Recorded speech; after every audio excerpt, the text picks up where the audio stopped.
Tidak semudah itu. Saya resikonya itu dulu kalau habis sepak bola itu ya resikonya saya pasti dipukuli sama ibu tiri nih. Sama ibu tiri. Iya.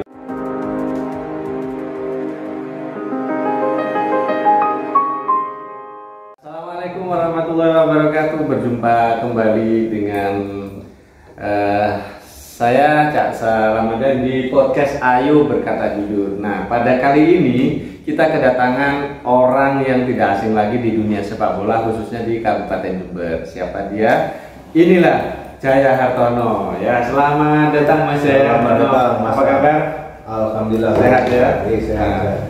Nah, Mas Jaya dianggap sebagai legend bagi persepak bolaan di Kabupaten Jember. Nah, berbagai macam prestasi mungkin ada, ya, sudah diraih sampai menjadi kapten di Persib Jember. Nah, bisa diceritakan Mas Jaya perjalanan karir sampean itu mulai cilik ku piye? Ya, mulai zaman dulu ku piye? Wis gak usah ditutup-tutupi karena memang ini tajuknya adalah Ayo Berkata Jujur. Kalau memang terjadi sesuatu nantinya dulu seperti itu, wis gak usah isin-isin. Toh ini nanti bisa menjadi inspirasi bagi banyak orang. Oh, ternyata perjalanan karir Mas Jaya seperti ini bisa sampai sekarang seperti ini. Nah, silakan Mas Jaya. Berkaitan dengan pertanyaannya Mas tadi bahwa saya ini orang desa, Mas. Jadi saya ini besar kecil masa kecil saya itu ada di desa, jadi tepatnya di Desa Jakru. Oh iya. Desa Jakru sekarang ada Jombang Rendong ya? Iya, dulu Kecamatan Kendong. Sekarang menjadi desa sendiri Paseban. Dulu Paseban itu Padukuhan. Saya lahir di sana, Mas. Lahir di sana, cuma saya agak besar itu di desa tetangga, di Desa Kraton. Nah, jadi tetangga desa itu hanya cuma masih satu kecamatan di sana. Saya ikut ibu tiri. Jadi bapak saya ini punya istri. Ini cerita yang saya jujur ini Mas, karena ini permintaan jenengan. Iya. Bapak saya ini punya istri, tidak punya anak. Istri yang pertama. Iya. Maka disarankan sama istrinya, istri bapak saya maksudnya, itu disarankan untuk nikah lagi. Tapi persyaratannya kalau punya anak laki-laki nanti diminta kan gitu kan. Oh gitu. Ya. Akhirnya dapat ibu saya ini. Saya ini kan 3 bersaudara. Saya nomor 2 masalah laki-laki sendiri. Akhirnya seminggu setelah kelahiran saya langsung dibawa ke ibu ini, ke ibu tiri lah. Ibu tiri. Ya. Nah, di situ sudah saya besar tumbuh di sana. Saya sekolah SD itu di SD Kraton 1 kalau tidak salah. Ya di sana saya mulai karir sepak bola, walaupun di bahasa Jawanya itu di Tegalan. Di ladang, di sawah, di jalanan, pokoknya kalau ada halaman agak sedikit luas pasti dimanfaatkan betul ya. Jadi kita harus tidak sebelah lawan sebelas. Jadi bolanya pun tidak seperti sekarang. Kalau sekarang kan keren-keren udah. Dulu apa itu? Dulu itu bahasa Jawa itu kelaras, kalau daun pisang lah. Daun pisang ini daun dulu gitu ya. Resikonya ya kaki luka semua sudah. Kalau bermain itu kan tidak ideal itu namanya gitu. Kalau itu bukan benar-benar bukan tarkam lagi ya itu ya. Wis tawuran di situ ya. Terus Mas ya. Tapi dari situ sebenarnya saya baru menilai, menganalisa bahwa ya di situ sebenarnya skill kita tumbuh, karakter kita tumbuh. Karena akhirnya kita menjadi pemain itu semacam bakat alam. Jadi nggak ikut SSB seperti sekarang ada pelatih yang memang benar-benar mengarahkan Mas Jaya untuk menjadi pemain begini nggak ada. Bahkan kalau bicara saya sendiri, saya tidak punya geng, tidak punya garis keturunan yang kakek atau nenek saya menjadi pemain, itu tidak ada gitu. Nah, perjalanan dari SD waktu di kampung itu kan ikut ibu tiri nih. Ya. Nah, sampai kemudian SMP mungkin sudah mulai mengenal bagaimana sepak bola yang benar itu. Apa seperti itu Mas? Apa SMP-nya masih tetap ada di desa itu atau sudah pindah? Jadi kan saya tinggal di Desa Kraton. Orang tua saya ada di Desa Paseban. Jadi keluarga saya ini kan dari keluarga miskin, Mas. Iya. Kalau sekarang ini apa keluarga prasejahtera ya, gitu kan. Jadi saya 5 SD tinggal dengan ibu tiri, orang tua saya ini dan mbak dan adik saya itu ikut transmigrasi, maka saya di Desa Katon ini tinggal sendiri sama ibu tiri ini saja. Jadi ya sama bisa bayangkan lah, waktu itu seorang perempuan, ada saya sudah apa namanya, ya dia berpikir tentang bagaimana cara menghidupi saya, bagaimana mengontrol pergaulan saya bahkan. Makanya di situ saya berkaitan dengan sepak bola itu ya penuh dengan liku-liku gitu. Jadi tidak semudah itu. Saya resikonya itu dulu kalau habis sepak bola itu ya resikonya saya pasti dipukuli sama ibu tiri ini. Sama ibu tiri. Ya. Mungkin karena sayang. Ya karena sayang menurut saya. Jadi saya bisa mengartikan sekarang ini bahwa itu sebenarnya bentuk sayang, bentuk perhatian saya. Karena mungkin ya ibu ini kan berpikir sampai saya ini nanti keselio atau luka atau kalau patah ini dari mana untuk mengobati. Makanya saya dulu dilarang memang sepak bola itu. Tapi ya itu karena itu mungkin sudah jalan saya ini tidak bisa dilarang. Saya berani ambil resiko itu walaupun sehabis main bola pasti resikonya pasti dipukuli saya. Gitu ya. Iya. Berarti sambil nyuri-nyuri gitu ya. Iya. Nah cerita itu akhirnya berlanjut. Saya pindah ke Kencong, Mas. Pindah ke Kencong. Ya, karena saya umur sekitar 3 atau 4 tahun itu. Oh, bukan, saya kelas 3 atau kelas 4 SD. Kelas 4. Itu orang tua saya kan memang meninggal di Aceh sana. Yang trans itu? Iya. Ya? Itu orang tua yang laki? Orang tua laki, kan termasuk ibu saya juga di sana. Gitu. Jadi meninggal, ceritanya saya nggak tahu persis lah ya, baru saya tahu bahwa bapak saya itu orangnya bandel, nggak kena dikandani, akhirnya ya akhirnya kena sakit lah akhirnya. Iya. Nah, makanya saya umur 5 SD itu saya pindah ke Kencong. Di Kencong itu ada Yayasan Panti Asuhan. Saya masih ingat betul itu Yayasan Panti Asuhan Al-Falah kalau tidak salah, Jalan Semeru Kencong. Iya. Saya pindah di sana. Di sana pun hasrat sepak bola saya jadi SD saya di SDNU waktu di Ponjen Kencong sana. Ya, jadi hasrat sepak bola saya tidak bisa dihentikan juga. Jadi saya termasuk yang ngompori teman-teman sekolah itu untuk bolos untuk sepak bola gitu. Saking senengnya sepak bola. Dan resikonya pun di yayasan itu kan memang tidak dibentuk untuk olahraga waktu itu. Ini lebih kepada religius ya, ke arah sana. Saya sendiri sering keluar dari panti asuhan itu gitu. Jadi sering pelatihan di luar. Ya itu resikonya saya pasti dipukuli juga, dikepuki lah. Tapi ibu masih ada, ibu diri masih ada. Ibu ada, tinggal sendirian. Sendirian. Terus gimana? Saya akhirnya di sana itu sampai saya SMP. SMP Al-Ma'arif Jombang, saya sampai kelas 2 di sana. Bakat saya mulai berkembang di sana. Dulu ada event gala siswa antar SMP. Disitulah mungkin dulu ada almarhum Pak Nasruing atau Pak Ing itu dari Jember memantau saya, jadi saya ditawari dulu untuk diajak ke Jember ikut klubnya gitu. Pemandu bakat ya, pemandu bakat gitu. Nah saya sebagai orang desa tahu Jember gitu seneng saya. Luar biasa gitu. Jember akhirnya akhirnya saya pamit itu tidak boleh dari panti asuhan. Karena memang ya tujuannya memang bukan untuk sepak bola di sana. Jadi ada arahan-arahan yang saya mengartikannya itu ke arah religius lah, harus ngajinya harus pateng, sholatnya. Jadi pelajarannya memang pelajaran untuk akhirnya saya memberontak lah bahasanya pada waktu itu. Saya dengan alasan ibu ini saya bawa bukan dengan alasan untuk ke Jember, tapi untuk dibawa pulang. Padahal saya tujuannya supaya bagaimana saya bisa keluar dari panti asuhan dan ikut klub Jember. Gitu. Ya, akhirnya saya memang keluar di panti asuhan itu. Nah, saya akhirnya di Jember itu, saya dulu kan sekolahnya kan di SMP Al-Ma'arif. Jadi untuk bisa nyampe ke Jember itu saya dulu itu pinjam uang ke teman.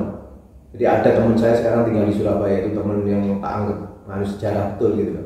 Jadi saya kalau mau berangkat ke Jember itu pinjam, nanti dari Jember itu biasanya dapat transport waktu itu 2.500 masih mas. Gitu ya? Iya itu cukup sudah untuk apa? Pulang pergi naik angkot kalau dulu kol kan. Ya, nanti dari Tawang Alun itu ada bus Damri itu. Nanti sampai ke bank kita jalan kaki sudah ke lapangan Tunggul. Ya. Gerbang Tunggul itu. Nanti dapat transport dari sana saya kembalikan ke teman. Itu sampai apa namanya? Ada sekitar hampir setahun itu saya.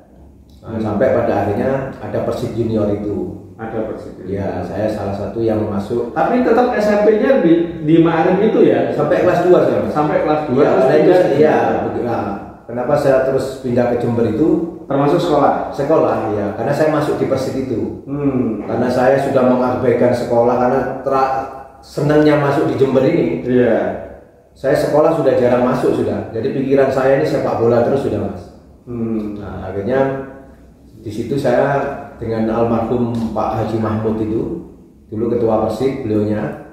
Jadi sudah menjamin saya ditawari wis ke sekolah pindah ke Jember gitu. Nggak usah mikir mau sekolah di mana, makan di mana, yang penting bakatmu harus apa tersalurkan gitu kan. Saya melihat ada nganulah apa bahasanya itu ya, ada emas di kakimu gitu bahasanya. Ya saya pada waktu namanya posisi saya kan berpikir sendiri ya, saya pasrah aja sudah. Saya melihat memang Pak Mahmud pada waktu itu kan memang apa menjamin masa depan saya gitu. Jadi ada bahasa kalau nanti gagal di sepak bola paling enggak beliau juga akan mengarahkan ke profesi yang lain gitu.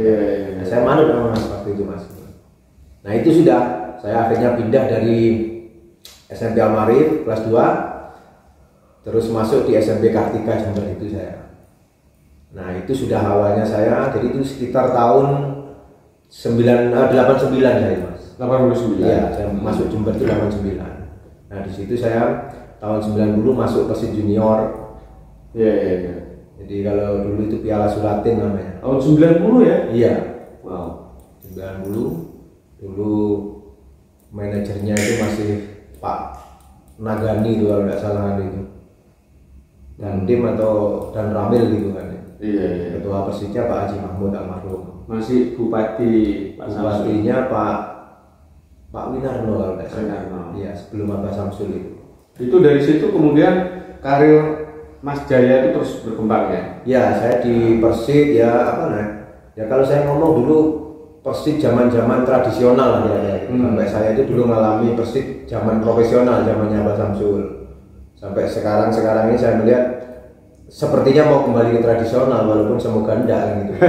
Jadi saya mengalami masa-masa nanti mungkin ada waktu sendiri ya membahas tentang itu ya. Sekarang perjalanan Mas Jaya aja dulu.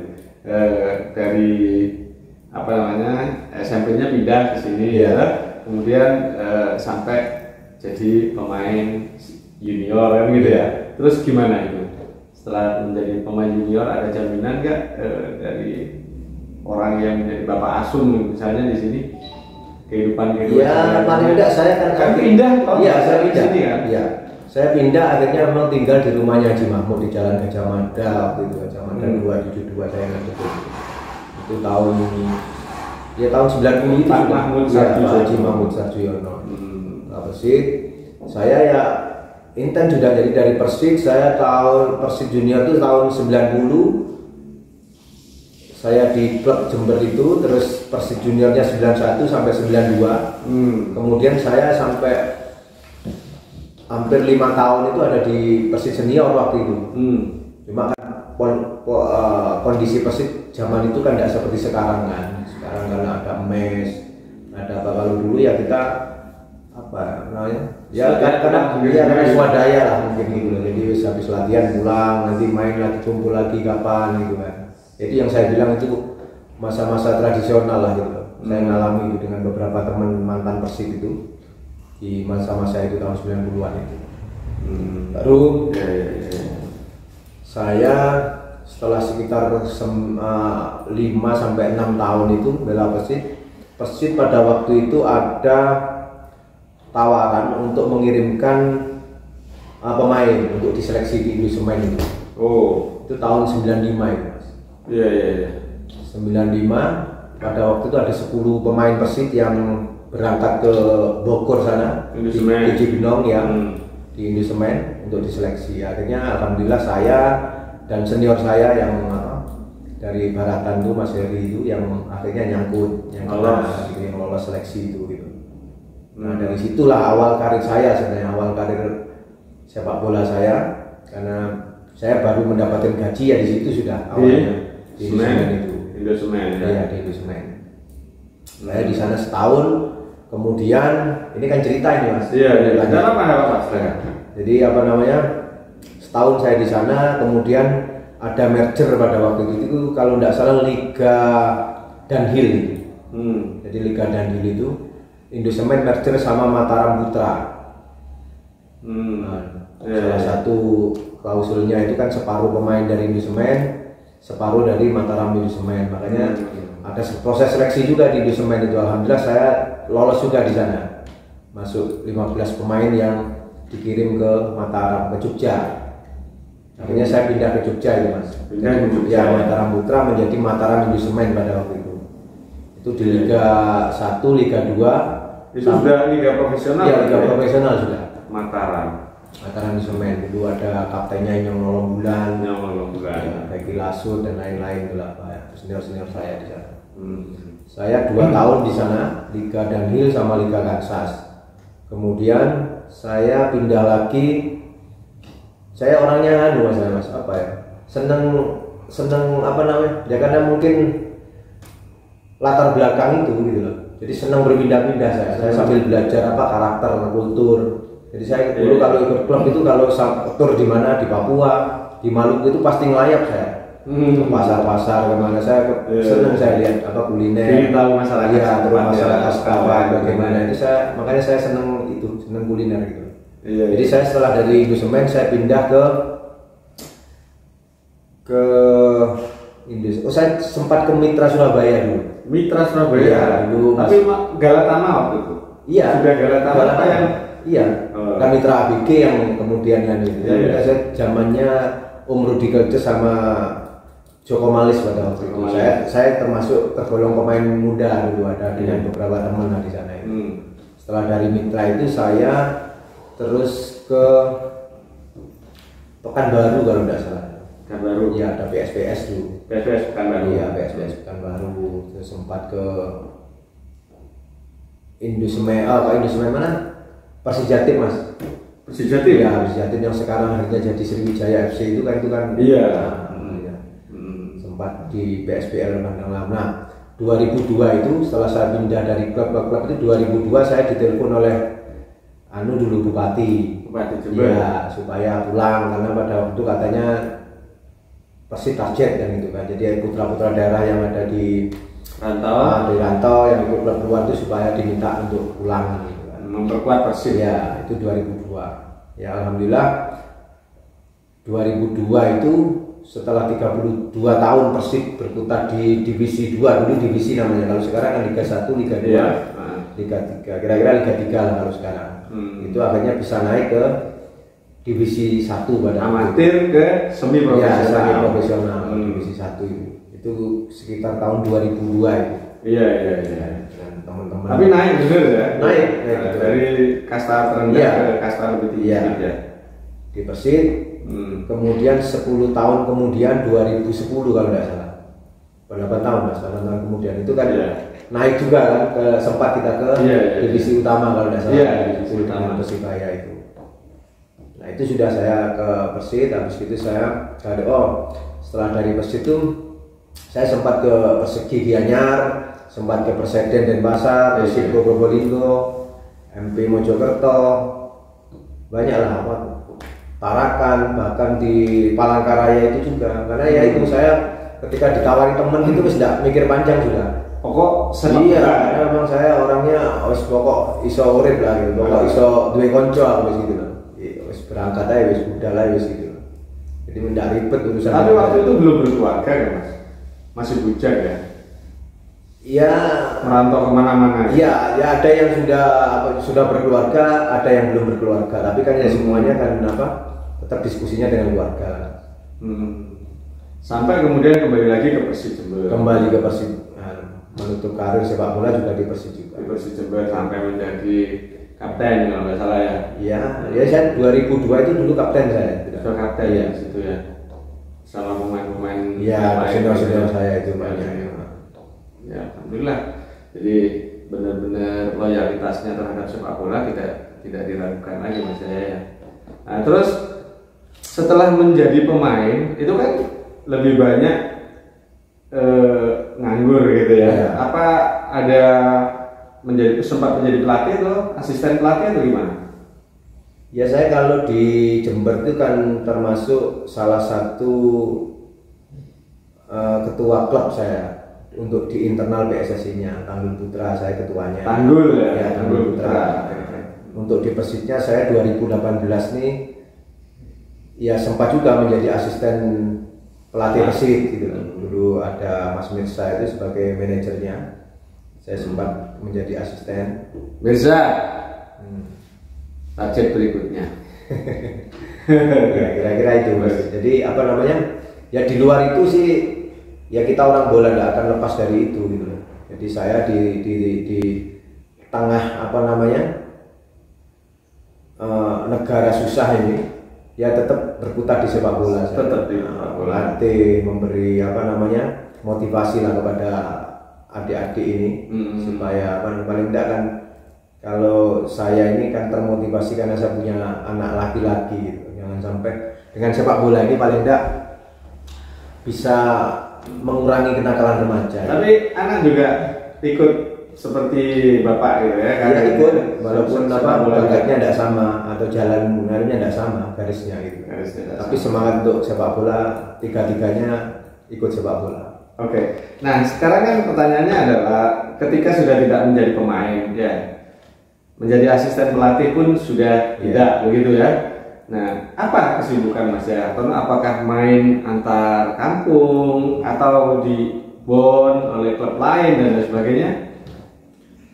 Ya alhamdulillah Mas. Tadi saya ini dianugerahi kesehatan oleh Allah Subhanahu Wa Taala.